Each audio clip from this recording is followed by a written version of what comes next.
Shalom, shalom, shalom.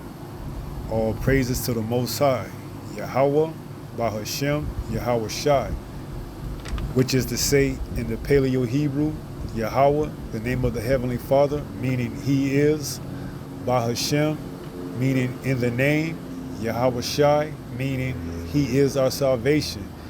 And that is who the world ignorantly calls Jesus, a so-called black man. Judge not according to the appearance, but judge righteous judgment. Judge not according to the appearance, but judge righteous judgment. And I bring this out to say that some of the people that I'm going to show you that's notable, you may think one thing and it's going to be the complete opposite, and vice versa. The others that I'm going to show you, you're going to probably think something totally different had you not known, but you're going to be shocked to see. So this lesson is brought out that, you should judge righteous, judgment. And the only way you can judge righteous judgment is through the Spirit. So don't be so quick to make or pass judgment just based on the appearance, because you can be easily misled and, be dealt or handled with because of that. So as, pupils and servants of the word, we have to know how to discern and to judge righteously, because some of these people that I'm going to show you, you would have never guessed what they are or who they are. But that's why you have to, let the Spirit guide you and let the Spirit bear witness, how they receive the Spirit, how do they intake or how do they take in the information once the Spirit is out. Because it tells us in Romans, the 8th chapter, the 16th verse, and we're going to go there, the Spirit itself bear witness. So let's get this lesson on and let's dive into it. Like I said, this is St. John 7, verse 24, and it reads, "Judge not according to the appearance, but judge righteous judgment." So we're going to break this down. So in order for you to get the backdrop on what am I speaking of, you have to know part of the curses that we were going to fall in. And one of the main curses is Deuteronomy, the 28th chapter, and the 64th verse. Let's go there and read. This is one of the curses that will fall upon us. And as you can see, it's a lot of curses, man, for disobeying the Most High. So this is Deuteronomy 28 and verse 64. And it reads, "And Yahweh shall scatter thee among all people, from the one end of the earth even unto the other. And there thou shalt serve other deities, idols, which neither thou nor thy fathers have known, even wood and stone." So when we were scattered throughout the whole world, through the four corners of the ends of the earth, we were going to pick up and serve these other idols. And along with serving these other idols, we were going to mingle or, breed in between other different nations. So some of our characteristics, our phenotypes would change based on that. So we would no longer have that prominent look that we had prior to us being, scattered abroad. Through generations of, mingling in between different nations, we would start to, show some of their characteristics and traits, and vice versa. They would take on some of our characteristics and traits. So we're going to get a few of those individuals that fits both sides of the spectrum. Okay? And you might know already and you might not, but I'm going to bring it out and show you that you have to judge according to righteous judgment and not just appearance, because you could be taken off by just looking at the appearance, and even in one of these instances you may get even taken off even further, because this person is relating a message that seems somewhat similar to the Spirit itself. But the end game is not the same. So that's why in Romans 8, verse 16, it says the Spirit itself bear witness. Okay?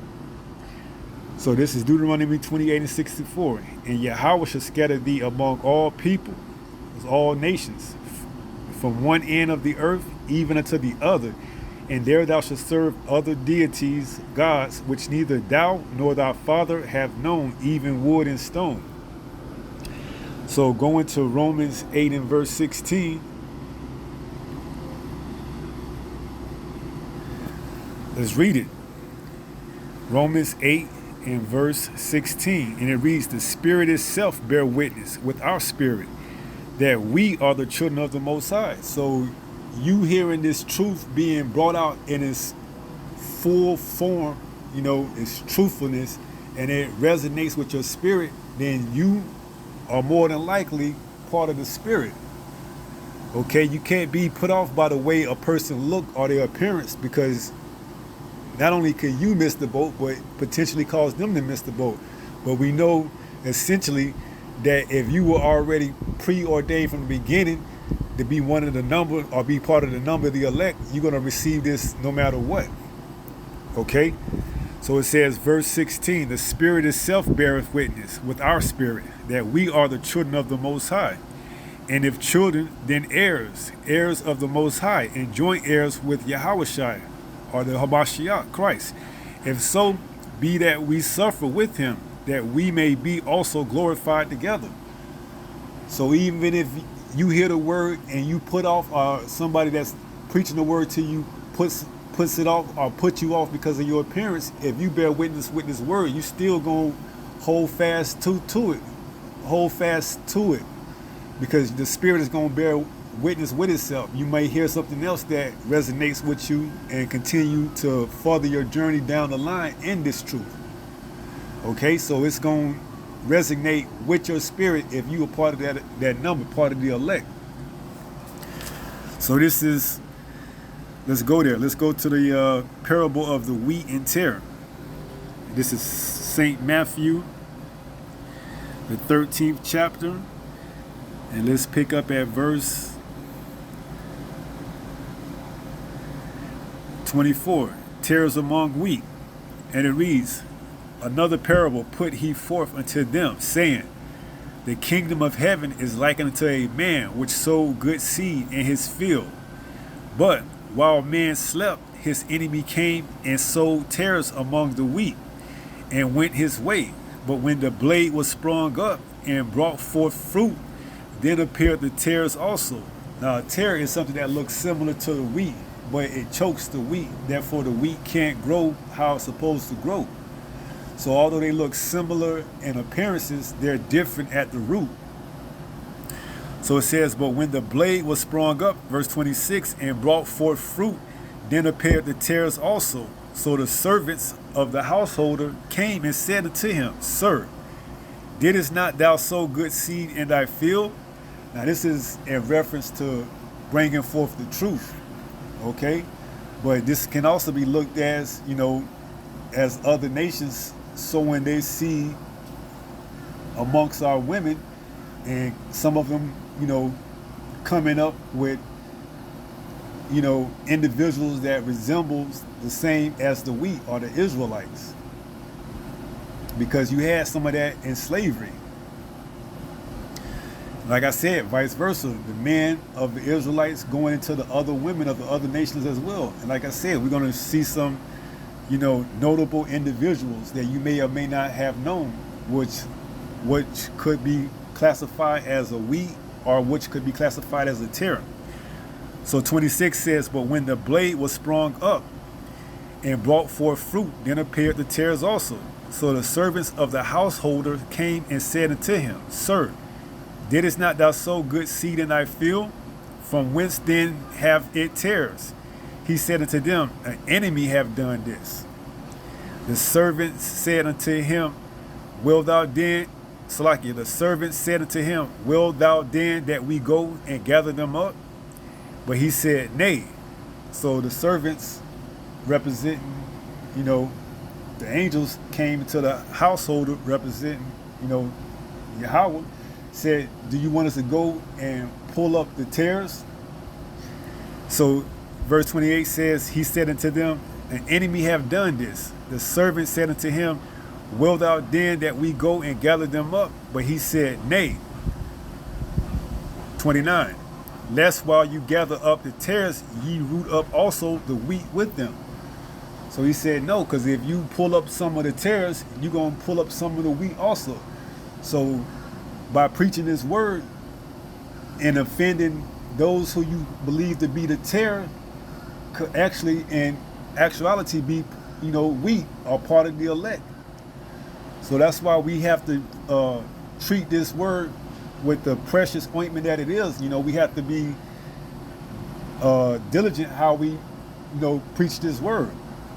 Because you never know who is a wheat and who is a tare just by appearances. So that's why we read in Romans the 8th chapter, the 16th verse, the Spirit itself bear witness.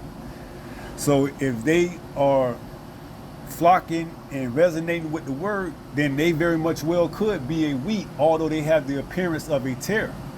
So going into verse 28, he said unto them, An enemy have done this. The servant said unto him, Wilt thou then that we go and gather them up? 29.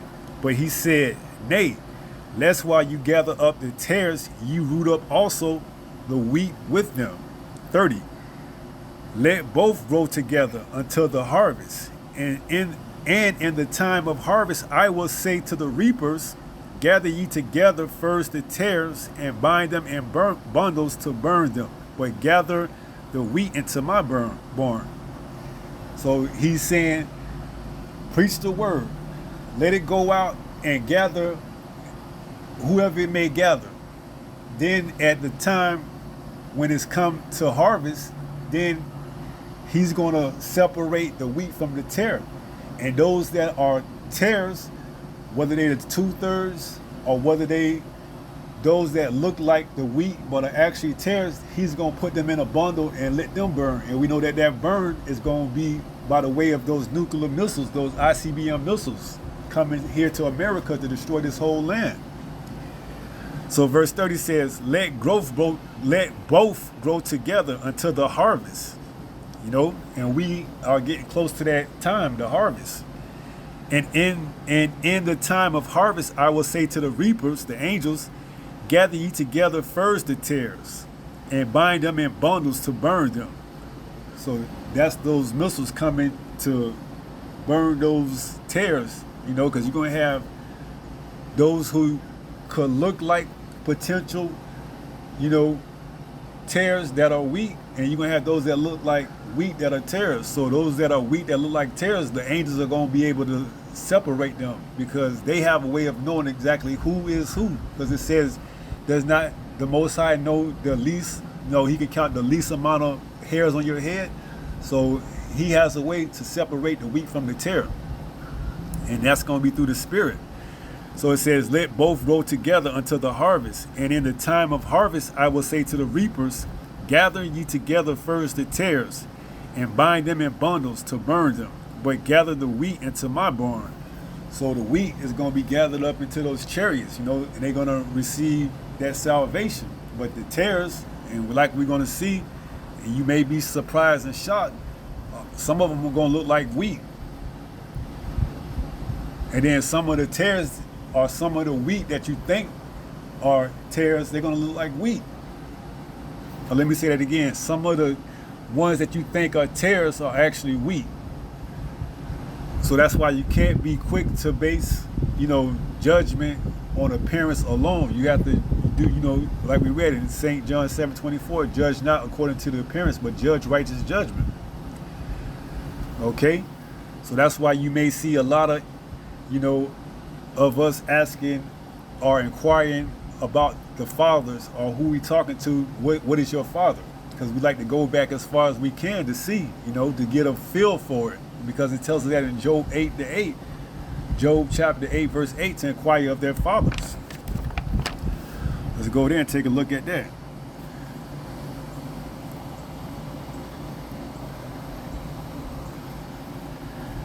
All right, this is Job 8, verse 8, and it says, For inquire, I pray thee, of the former age, and prepare thyself to the search of their fathers. Because we know that this lineage is based on the patrilineal lineage pursuant to Numbers 1 and 18.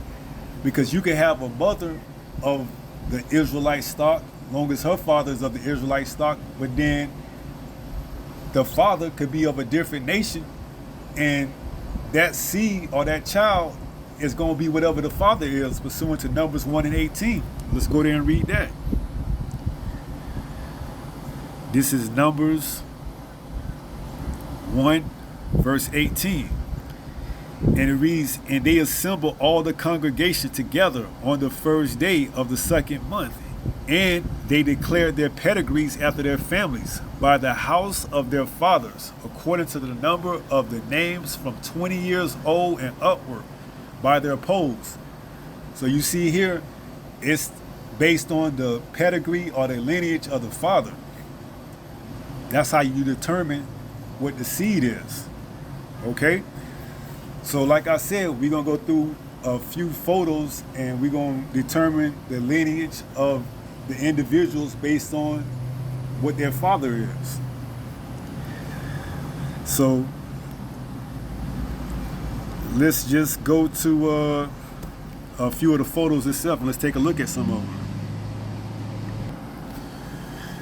Okay, this first photo you can see is of the NBA star Blake Griffin, and this is a photo of his daughter.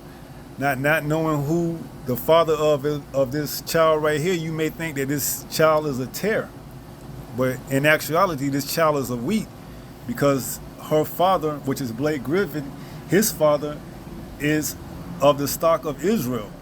You know, I believe he is a so-called, black man, but I think his lineage goes back to the tribe of Levi.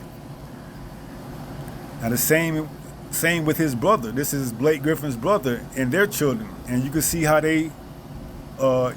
his seed resembles, what you would classify as a Edomite, a so-called white man. And you can see if they were to keep up this line a couple of generations down, that child could continue if they was to continue. Well, this is a female, so of course, but let's say they had a son, and their son looked similar to the two girls that's being showed in this photo. If they had a son and that son continued to marry, and procreate with Edomites, you can see how that child would more and more likely look like an Edomite, but its root is of a wheat, the stock of the Israelite. So this is another photo, and this is of the I don't know what his genre is. I think it's rap. So this is of J. Cole, and you see his mother is a so-called white woman and his father is a so-called black man. So you see he looks somewhat how they would call mixed, but in actuality he is of the line of his father, which is a so-called black man, so he would be considered black. Now I think moving forward, we're going to go on the other side of the spectrum and see, who you would probably think being wheat, but in actuality are tares. Well, no, we got one more. This is the superstar, well-renowned quarterback for the Kansas City Chiefs, Patrick Mahomes. Now, if you was just to take this child right here and remove her from the equation and ask anybody what color or what nationality is this child, 90% of the people are going to say that this is a white or a Caucasian child. But that couldn't be further from the truth. This child is of the seed of his father, and this seed belongs to the stock of an Israelite, because Patrick Mahomes' father is a so-called black man as well. But you can see how if you just going by the appearance and not righteously judging, like it says in Numbers 1:18, you would put this child in the category of being a so-called white person.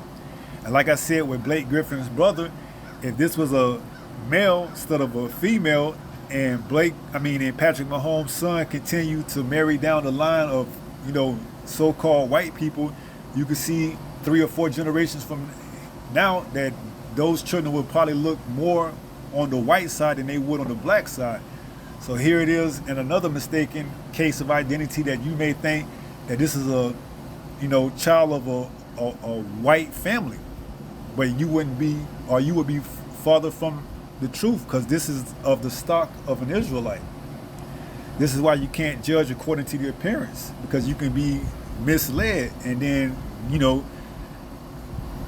mislead that individual down the line. But if it's already preordained from the beginning, that individual being part of the elect is going to receive the message no matter what. Okay? So now these next few photos is of the other side of the spectrum, meaning that you may thought they were wheat, but in actuality they're tares. So let's go to the next few photos, and then I'm going to, dive in deep on the last one, because I know that may be a sensitive topic for most people. So we're going to do a little research on the last one.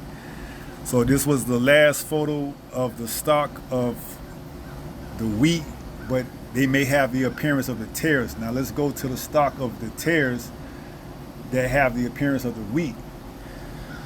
And this first one is, I think that's Tia Tamara. Now you may look at her and think that she's, a colored woman or a so-called black woman. But that couldn't be farther from the truth, because this is her father right here. Now her father is a so-called white man and her mother is a so-called black woman. But because she comes from the seed of her father, she is a Edomite, So she would be a, tare. Although she looks like a wheat, and then you would have an individual that's preaching to her as if she has salvation, when there's no salvation for anyone outside of the stock of, the Israelite. So that's why we once again must not judge according to appearance, but judge righteous judgment. Because now you're giving salvation to another nation. Okay, let's go to the next photo. This is Lenny Kravitz. You may think to yourself, this is a black man. But no, his father is a so-called white man, an Edomite, and his mother is a so-called black woman, an Israelite. But it goes through the lineage of the father, and we read that in Numbers 1:18. So you may try to see someone like this guy and not acquiring, what his background is, give the wrong message to him, which is salvation. And salvation is not given to all the nations. It's only given to one nation. And that nation is, Yasharallah, Israel. So this is number 2, who you may have thought was a wheat, but in actuality is a tare. Now going on to number 3, this is where it gets a little bit more controversial. This is your Rastafarian Bob Marley, which a lot of our people flock to. So this man right here is a tare also. His father would be a so-called white man, and his mother would be a so-called black man. Okay, so looking at him, you would think to yourself that this is a black man. Now he has a son that resembles himself, and if that son was to continue down the line marrying black women, their seed are going to come out looking more on the other side of the wheat than the tare. Whereas in Patrick Mahomes and Blake Griffin, it was the other way around. If they seeds were of, let's say, the male gender instead of the female gender, and they continue to marry down the line with, Caucasian individual, they seeds will look more on the side of the white side than it would of the black side. And I just use those terms because those are the terms that you are familiar with. That's how Esau Edom tries to, shake up things. That's why we say so-called, because there's no such thing as there's no such thing as a white race and a black race. Those are just dichotomies that Esau Edom used to confuse people. So when I say white and black, I'm speaking of nations. So-called white. So if Patrick Mahomes and Blake Griffin children, if they were male and continued to, marry down the line of so-called white races, then you would see how their children could continue to look more and more so-called white than they would so-called black. But here, it's the complete opposite. This is an Edomite who had a son who looks more like Jake than Esau, But you can see how if his son continue to marry and and reproduce or procreate with so-called black women, that their seed can look more and more like Jake farther down the line, 2, 3, 4, 5 generations, as long as they continue to have males. Okay? So this would be classified as a Terah or Edomite from the house of Esau. Now this last one is going to be controversial, and I'm going to go into an article, and we're going to extrapolate from that. All right? Let me make sure I'm recording this right here. Okay, it's still recording. So this last one is going to be controversial because a lot of people are going to feel like he's done so much for the individuals, how could he be? But yes, it's looking more and more convincing, and we're going to read an article that he is a terror. And many people, I can't find any that's addressed this problem or addressed this situation, for what it is. So this next one, you got it, is your leader of your Nation of Islam, Louis Farrakhan. Yes, he is a terror, according to an article what we're going to read. Now, it says his father is born in Jamaica. That is true. His father, if he was born in Jamaica, you would think he would be from the tribe of Benjamin. But that's not the end of the story. The story continues to go on, and we're going to read it in a news article. Now, you may disqualify the article from where I get it from or the source from, but it's going to state that his father is of the Jewish descent whose parents come from Portuguese. So you're going to see that this guy is indeed a terror, a Edomite. And he is preaching a similar doctrine to what we're preaching, but it's not complete. That's why we read in Romans 8:16, the Spirit itself bear witness. And that's why we read in Deuteronomy 28:64, you will be scattered abroad. There where you pick up wood and stone. And we know that stone is associated with Islam, which would make sense why he can't give you the full truth, because he knowing himself that he's not of that stock.